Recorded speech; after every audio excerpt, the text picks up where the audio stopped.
Chiama este jefte faciartin.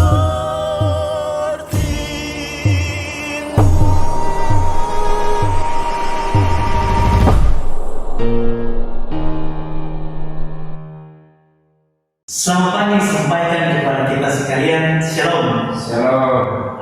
Pada kesempatan hari ini kami bertiga berkumpul untuk berdiskusi bersama mengenai permasalahan di seputar Papua. Permasalahan yang menjadi topik sentral kami kali ini adalah perilaku HAM atau hak asasi manusia.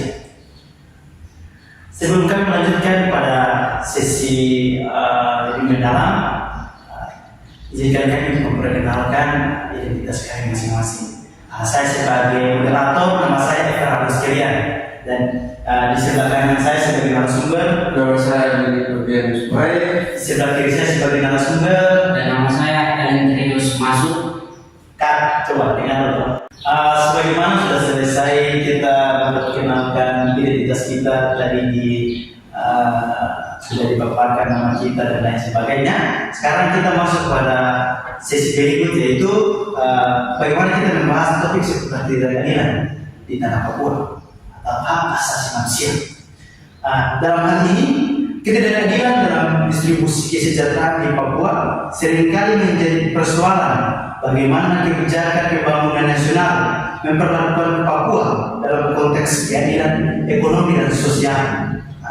Sekarang pertanyaan yang paling fundamental, menurut saudara berdua, ini kan pertanyaan fundamental yang pada umumnya dia akan membahas tentang seputar hal ini. Apakah pembangunan yang dilakukan dengan adil dan melibatkan masyarakat, ataukah sebaliknya ada maksud khusus di balik itu? Mungkin ada sistem manipulatif atau apa sebagainya. Mungkin saya mempersilakan saudara R menjawab duluan. Di sini kalau kita akan saudara B. Dipersilakan. Oke, baik dari saya. Kalau kita berbicara tentang keadilan sosial ya, atau HAM, hak asasi manusia. Kalau dalam konteks Papua itu sebenarnya ini bukan hal yang baru, tapi hal yang sudah kita dengar ulang-ulang. Nah, terus kalau kita konteks keadilan konteks HAM di Papua dan berbicara tentang pembangunan, apakah melibatkan masyarakat atau tidak, saya rasa bahwa untuk pembangunan di Papua sebenarnya itu sampai baik dalam arti bahwa itu untuk mensejahterakan masyarakat yang pertama. Nah, terus tapi kita harus kembali ke belakang. Artinya bahwa terkadang kalau kita lihat bahwa pemerintah pusat, kita kembali ke pemerintah pusat, bahwa pemerintah pusat itu menyediakan dana itu mungkin sangat cukup, sangat baik. Namun kadang dana itu ketika datang sampai pemprov atau pemerintah daerah, pemerintah provinsi Papua, kadang-kadang itu menjadi kendala. Mungkin saja hal yang menjadi terhambat itu ketika bagaimana cara pengelolaan dana tersebut, sehingga kita bisa lihat sekarang ini bahwa mengapa Papua yang kita anggap dengan kita lihat yang pembangunan banyak dengan dana yang begitu besar, tapi pembangunannya hanya itu saja. Nah, itu yang harus kita tinjau lebih dalam, atau harus kita kritisi di bagian situ. Apa mungkin atau bisa juga di lain sisi bagaimana kelola dananya, itu yang harus kita perhatikan sehingga hal ini bisa diatasi dengan sebaik mungkin. Nah, terus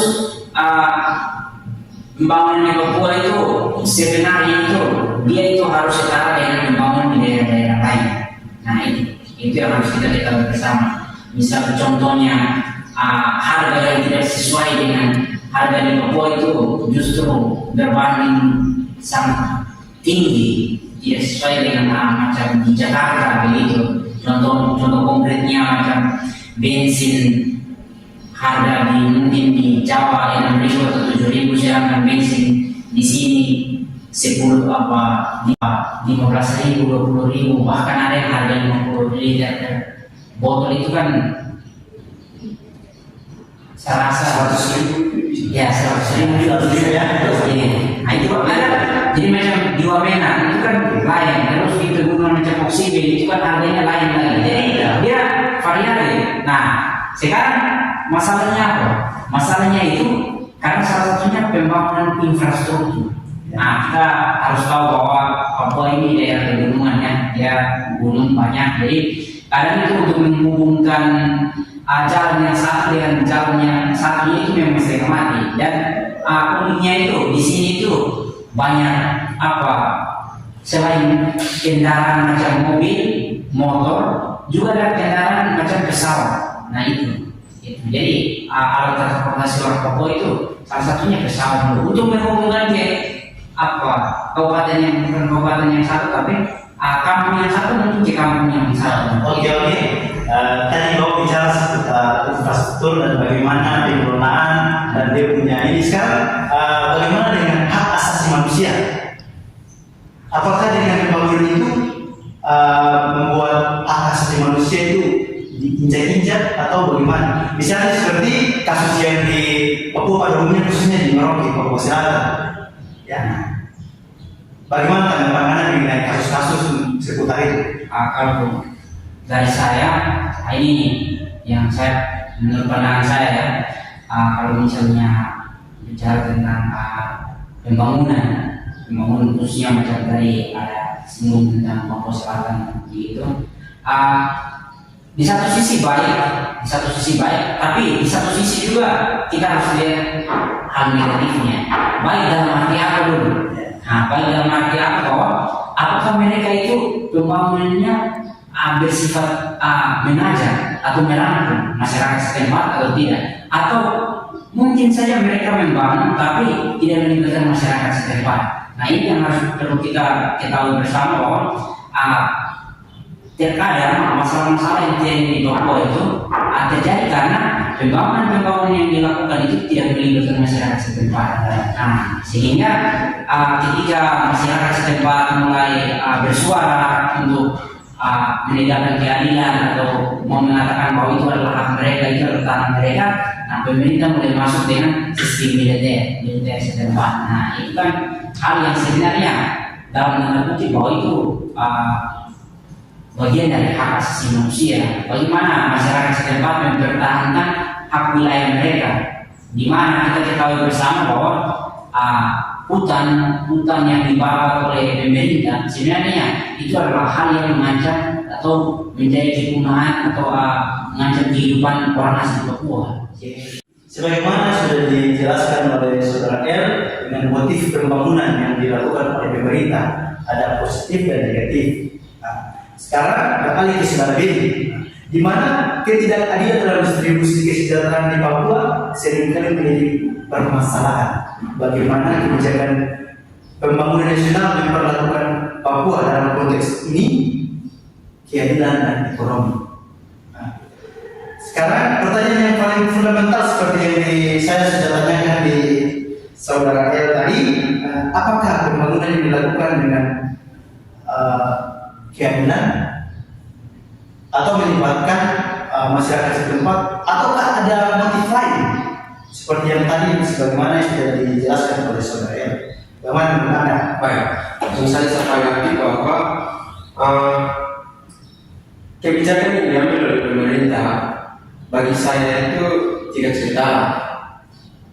Artinya bahwa ketika pembangunan itu mulai berlangsung dalam suatu wilayah, misalnya di Merauke, itu kan pemerintah mereka tidak melibatkan masyarakat setempat, sehingga masyarakat setempat itu mulai merasa bahwa hak-hak mereka sebagai mereka yang memiliki wilayah setempat itu mereka merasa orang asli itu mereka merasa kok ini wilayah kami, tapi kenapa mereka tidak melibatkan kami untuk mengambil bagian dari proses pembangunan ini? Nah, dari situ kita lihat bahwa ternyata hak-hak orang asli itu diabaikan oleh pemerintah begitu saja tanpa mempertimbangkan nilai-nilai yang ada dalam budaya setempat itu, sehingga mereka juga merasa bahwa kok pembangunan ini datang ke kami, tetapi kami tidak merasakan bagian yang seharusnya kami dapat sebagai hak mereka itu sendiri. Oke, terima kasih. Sebagaimana tadi yang saudara Bro sudah jelaskan, sekarang kita berbicara mengenai hak dan hak atau HAM, atau bisa kita berbicara mengenai seputar ketidakadilan ya.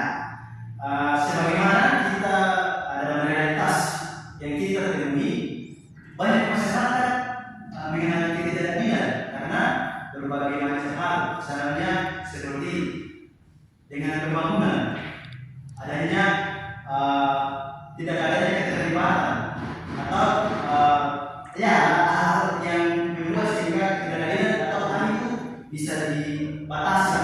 Nah sekarang yang kita tahu bahwa kemiskinan terjadi karena adanya hak seseorang diambil, misalnya seperti BLT.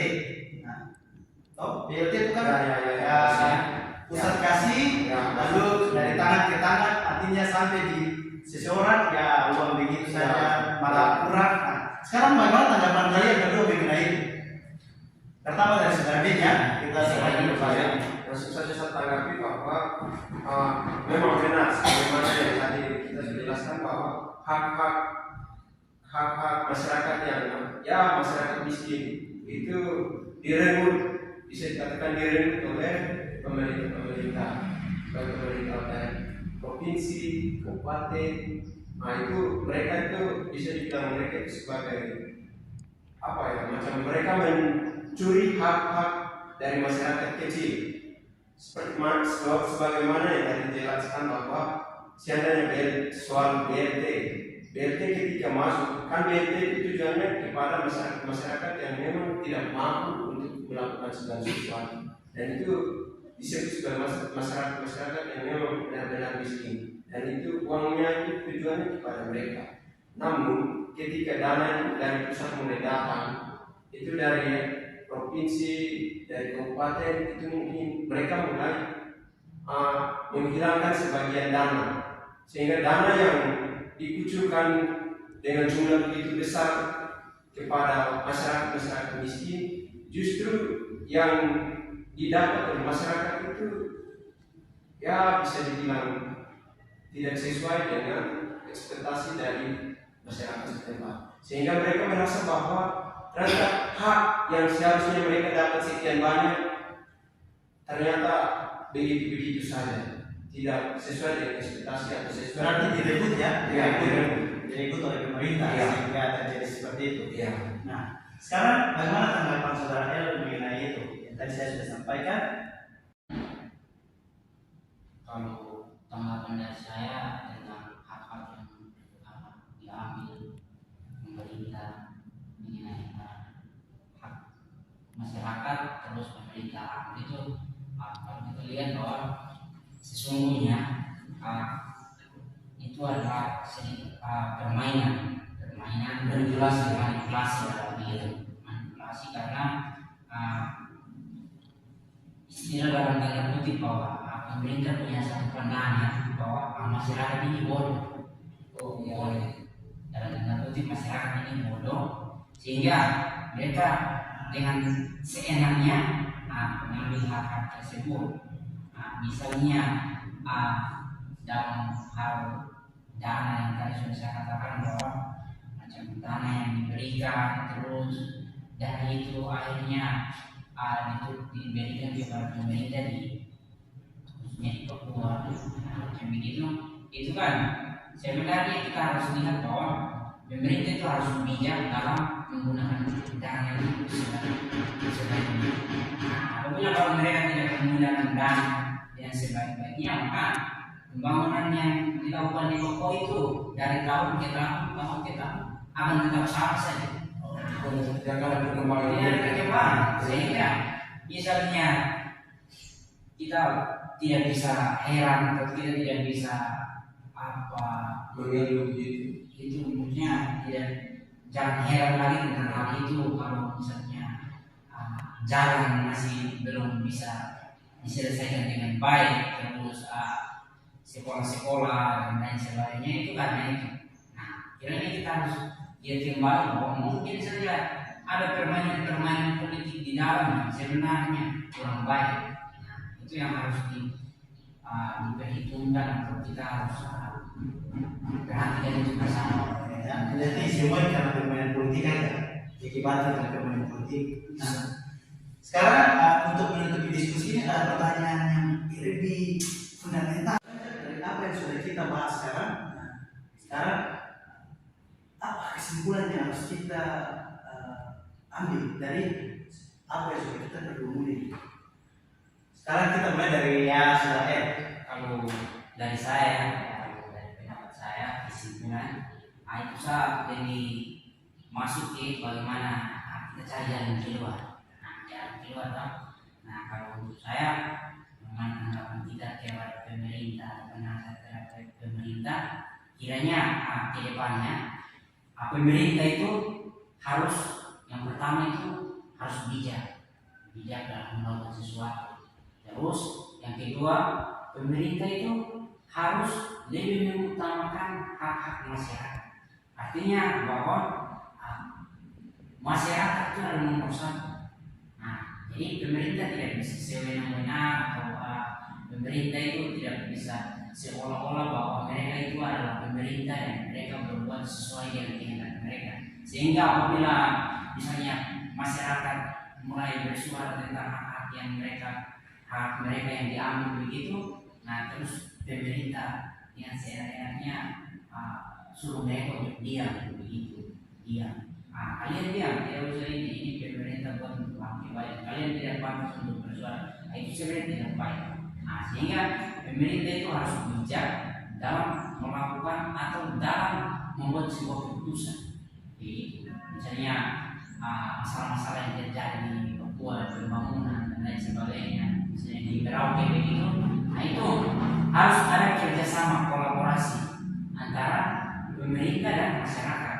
Apabila masyarakat belum setuju atau tidak setuju, sama-sama dulu berdialog, berdiskusi untuk mencari jalan keluar. Bagaimana jalan keluar yang harus diambil sehingga kedepannya itu bisa menghasilkan sesuatu yang baik. Tujuannya untuk apa? Tujuannya untuk satu yang untuk kehidupan yang lebih baik, kehidupan masyarakat Papua yang lebih baik. Sebagaimana tadi diberikan kesimpulan kepada kita semua oleh saudara L tentang adanya sistem kolaborasi di pemerintah melakukan pendekatan kepada masyarakat, dan di situ adalah hal yang paling penting untuk mendapatkan kesejahteraan. Nah, bagaimana tanggapan Anda mengenai kita berdiskusi dan memberikan kesimpulan? Oke, baik, saya tanggapi tanggapan saya itu yang supaya masyarakat itu sejahtera itu harus ada kolaborasi pemerintah pusat dengan masyarakat setempat, terutama mereka yang merasa bahwa hak mereka diambil oleh pemerintah.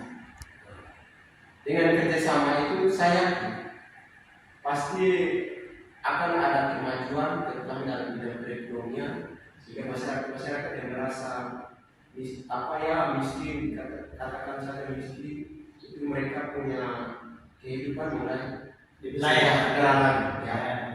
Menurut saya gitu. Oke, kesimpulan yang diberikan kepada kita semua oleh saudara berdua, berarti konteks permasalahan ini kan seputar ketidakadilan dan HAM. Nah, ketidakadilan dalam distribusi kesejahteraan di Papua seringkali menjadi permasalahan bagaimana kebijakan pembangunan nasional yang dilakukan Papua. Nah, di sini ada kesimpulan yang baik yang disampaikan oleh saudara berdua, yaitu sistem pendekatan dari pemerintah terhadap masyarakat, sehingga hidup dalam kesejahteraan itu semakin diperkokoh begitu. Berarti dengan adanya sistem pendekatan itu kemiskinan semakin diatasi, hak masyarakat semakin tercapai dan segala hal yang seputar itu. Terima kasih kepada saudara berdua dengan pandangan kesimpulan yang diberikan. Ini semua dari kami kelompok mengucapkan permohonan maaf jika ada ada yang kurang dari kami atau terima kasih untuk saudara-saudara sekalian, kami minta maaf. Inilah kami, kelompok kami, sekian dan terima kasih. Yo este